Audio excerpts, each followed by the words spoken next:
Across ISP and in all our schools, learners and learning come first.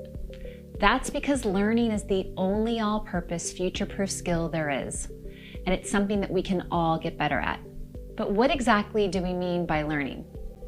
First of all, learning is a process. We often talk about learning as a single event or moment.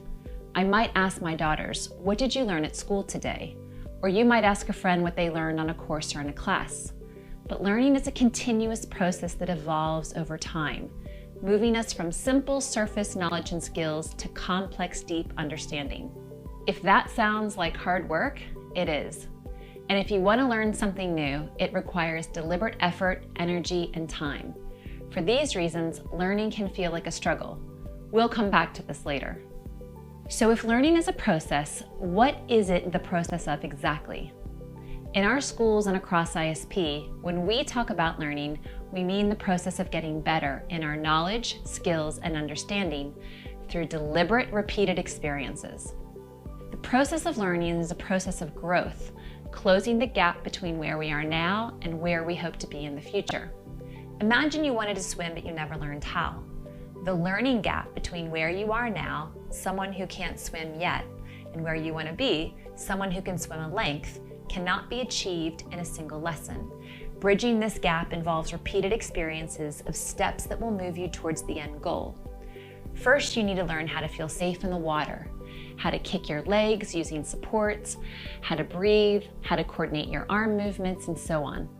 Gradually, through repeated experiences and practice, you bring your knowledge and skills together, take off the supports or the floaties, and feel the pleasure and independence of that first glide through the water as you swim your first length. But it's not just the repetition of experiences that is important. The kinds of experiences we have affect whether the struggle of learning is good or bad. Imagine learning how to swim with a knowledgeable, supportive, learning-focused coach. This kind of repeated experience, even if it feels difficult and challenging at times, will most likely be positive and result in improvement. When we experience learning like this, we get a positive sensation of success and of moving towards our goals and desired outcomes. We want to learn. This is what we call a good struggle, and it is a sensation that we can learn to love.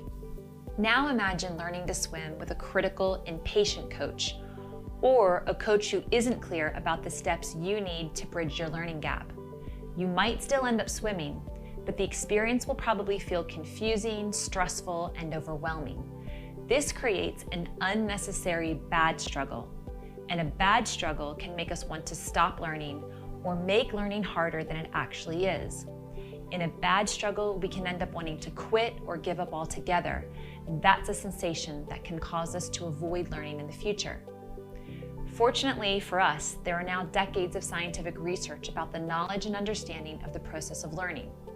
And the good news is that applying what we know through the experiences we offer, everyone can get better at leading their own process of learning. And the exciting thing is, this skill of metacognition, learning to learn, has the power to positively transform our lives.